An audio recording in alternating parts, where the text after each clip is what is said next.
Yep, I am back here. Let's talk about this.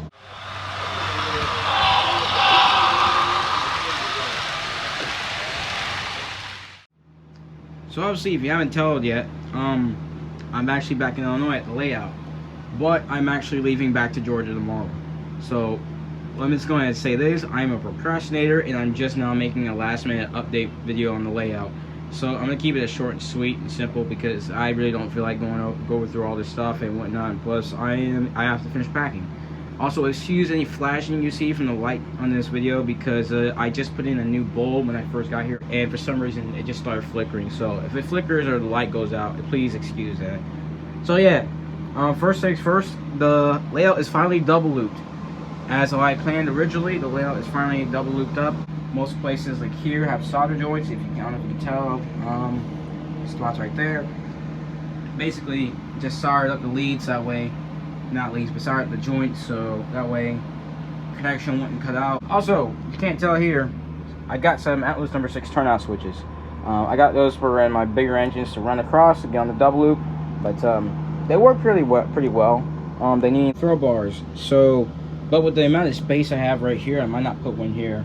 In the future, I may or may not put electric frogs at the bottom underneath this, so we'll see. Got some new lead wires because I don't know if I mentioned in the last update video about this layout, they fried up because I trained the rail, tore everything out, and forgot to turn everything off.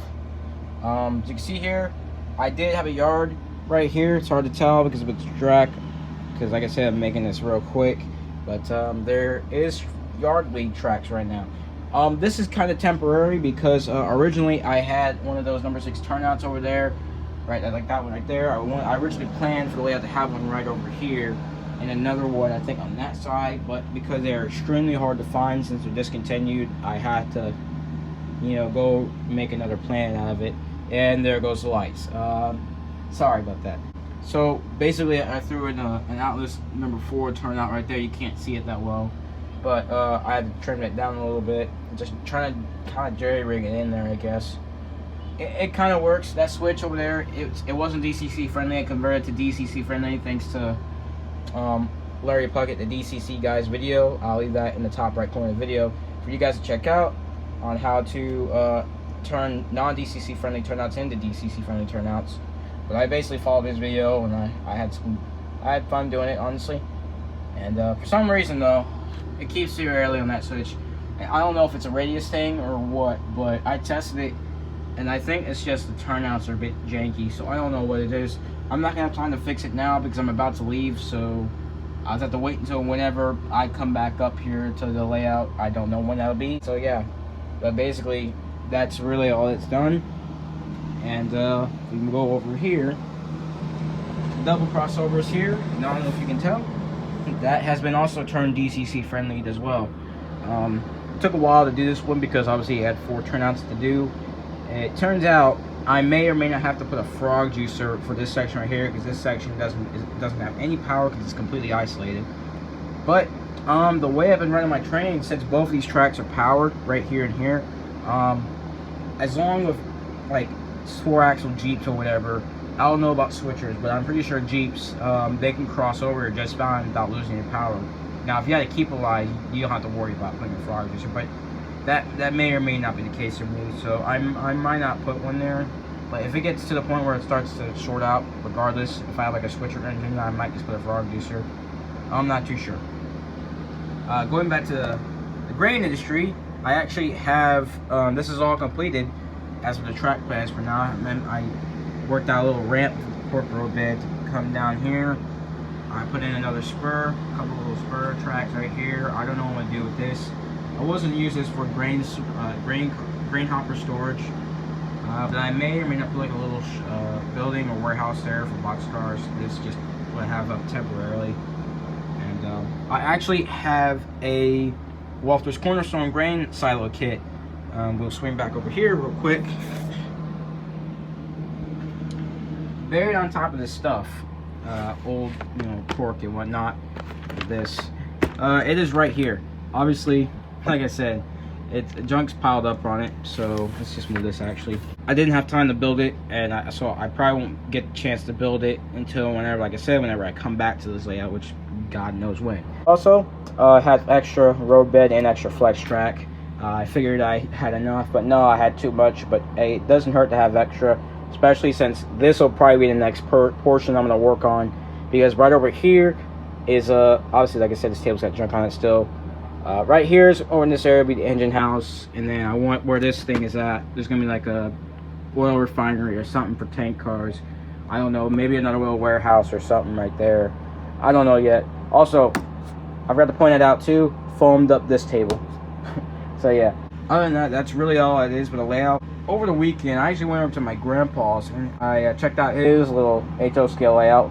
And I don't know if you can tell, I got some more pieces of HO equipment for the fleet. I guess I'll briefly go over it, and also got a couple buildings right over there. I'll briefly go over that as well. But yeah, first off, we're just gonna start off with the big boy right here. Not the actual locomotive, but you know what I mean. It's a Bachmann Centennial DD40AX. This is I think the 1990s run. I actually tested it briefly. It doesn't run, however, the lights do work. It has a functioning beacon, flashing beacon, so that's pretty decent. It's in decent condition. Like I said, it does need to be cleaned up. One of the number boards is missing, I don't know if you can tell. I think one of the walkways is broken off. I don't know which side it is. It's this one right here. Here we go. Right there. I don't know if you can tell. Also, it has the oversized horn, which for this model, it's probably alright because, you know, this engine's pretty big. Surprisingly, I actually ran it through the 22 radius curves with my hand because obviously it's not powered. And it actually surprisingly worked on those curves. And I think the reason is because how Bachmann made this back then was like this fourth axle right here is actually loose, so it's actually kind of free to move around. But yeah, I don't know how well this thing runs because, like I said, it doesn't run at the moment. I would get a chance to clean it, but I just don't have time since I'm leaving tomorrow. And plus, I got this literally a couple days ago, so it's just got to be a project for when I come back up here. Next up is got a couple of after blue box chassis. There's one right there for a Jeep, and then I have another one right here. It's for a Jeep, but clearly it's a scrap, so I think my grandpa used this as a scrap chassis at one point. I don't know if it's still usable because it still has the part right here you could hook up a truck to, but it doesn't have the other end of the chassis or the frame to hook up a coupler, so I might not even use this. Probably like use this for a part, maybe rip off this KD coupler, I don't know. And then I got a couple of 6-axle U-boat chassis, which is perfect because I don't know if you remember from my, I think, March or April layout update from down in Georgia. I have a front range -7 shell, and this is one thing I need. Obviously, I would have liked to have the whole chassis, but you know, this is better than, you know, having nothing, I guess. I got 2 of these, but I'm bringing one of these down to Georgia with me for the shell. Next up, we have, let's get rid of this guy because he's not important. But we have this Rock Island boxcar. This is a Bachmann, I'm pretty sure. Has no weight, no couplers, I don't think. Yeah, no couplers, plastic wheels. It's gonna eventually get upgraded. Then we have a grain hopper. Obviously, it's in yellow paint. I think this was an unfinished product from my grandpa. Has no weight. There's literally no weight in this thing at all. Obviously, it's kind of warped right there, but I can live with it.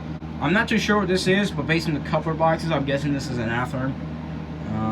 Eventually, this will be a good project. Needs another walkway part right there, and then I might make this a chassis hopper. I'm not too sure because it's in like the chassis colors. It looks like.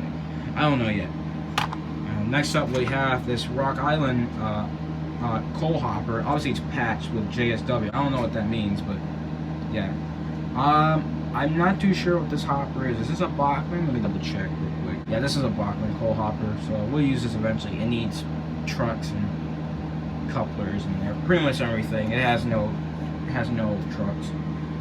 Right here, we have a roundhouse bulkhead flat, Union Pacific cushion load bulkhead flat car.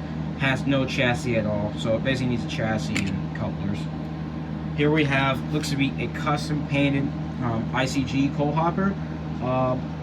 Not too sure what brand this is. My guess is a Tyco, because if you look very carefully, I don't know if you can tell in the video, if you look very carefully, you can see the Virginian logo on there. And the only other company I know very well with the Virginian coal hopper is the Tyco one. So my guess is that this is a Tyco. I'm not too sure.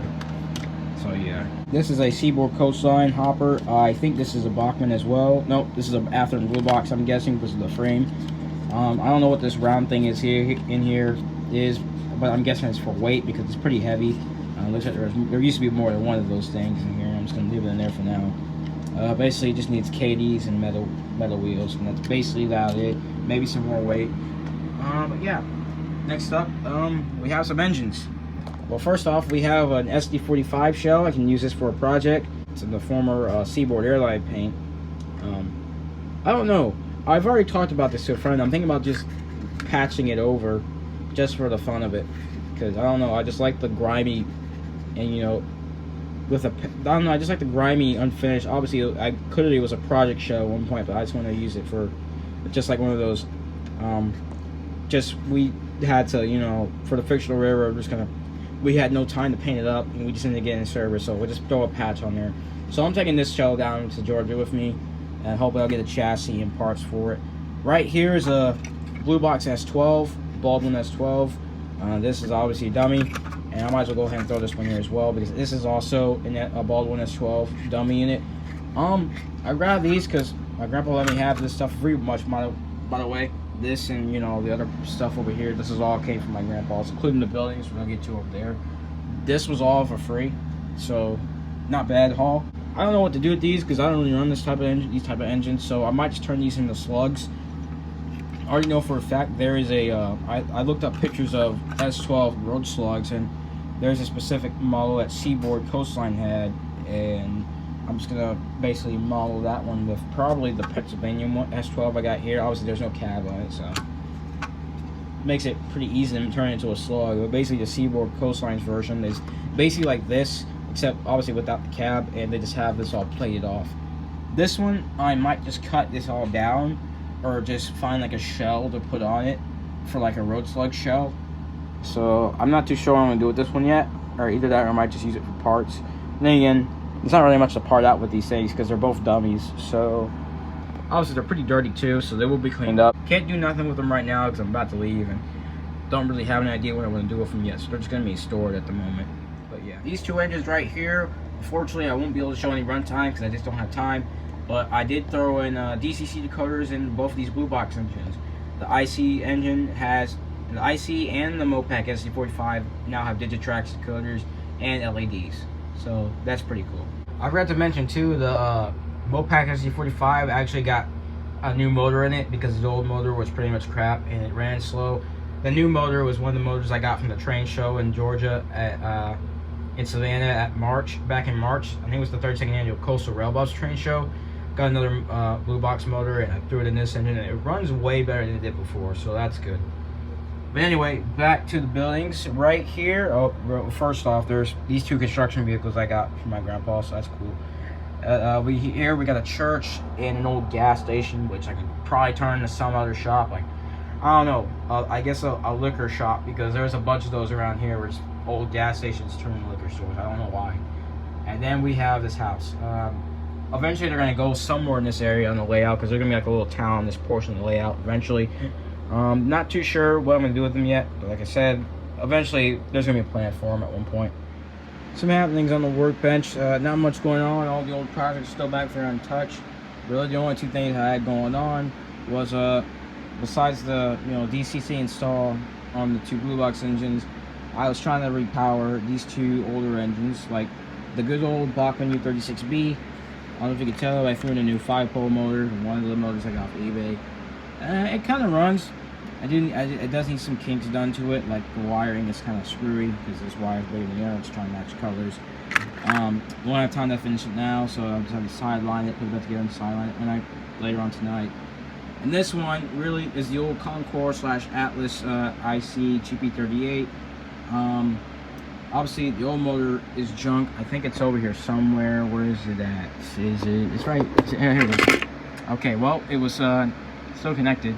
Here's the old motor. Trying to get rid of it. It's still connected. And the new motor I was going to put in here is the new Genesis motors that I got off eBay. This motor actually fits perfectly with the little screw mounts at the bottom right here. So if I can end up getting this file out before tomorrow, then that'd be great. If not, then I'm just going to sideline the project until whenever I come back up to Illinois to finish it.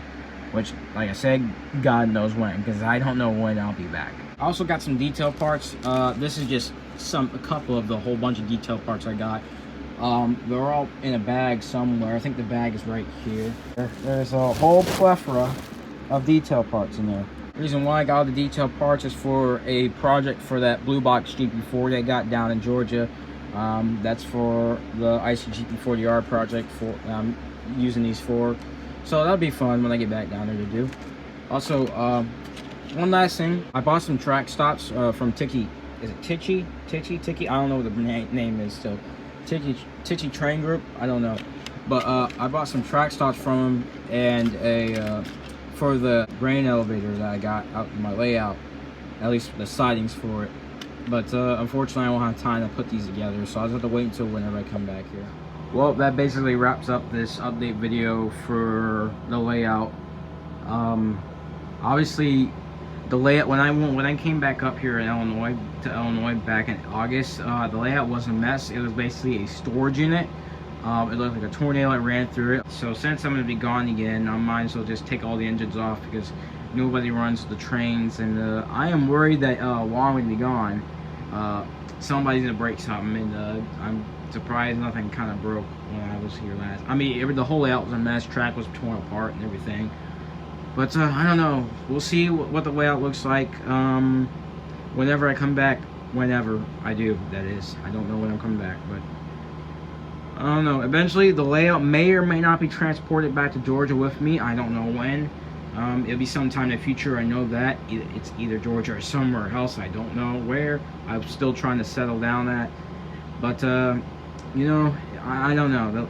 The layout is it's not even halfway done. It still has a lot more to go. I still have to finish off that table. And then I want to start putting scenery and whatnot. Get the buildings all put together. And, you know, even do lighting on the layouts, like for buildings and stuff. And probably even put in, you know, frogs or whatever for the switches. There's still a whole bunch of projects that needs to be done to this layout. Plus, I need to get another DC controller. Because obviously the Bachmann one I had before, it fried up. And the other Bachmann controller I took down to Georgia with me. So yeah, if I get my hands on the MRC Tech 3, that'll be great because that's what I'm looking for. So yeah, that's basically about it. Thank you guys for watching, and I do apologize for the quick and last minute update video for the layout. And yeah, see you later, guys.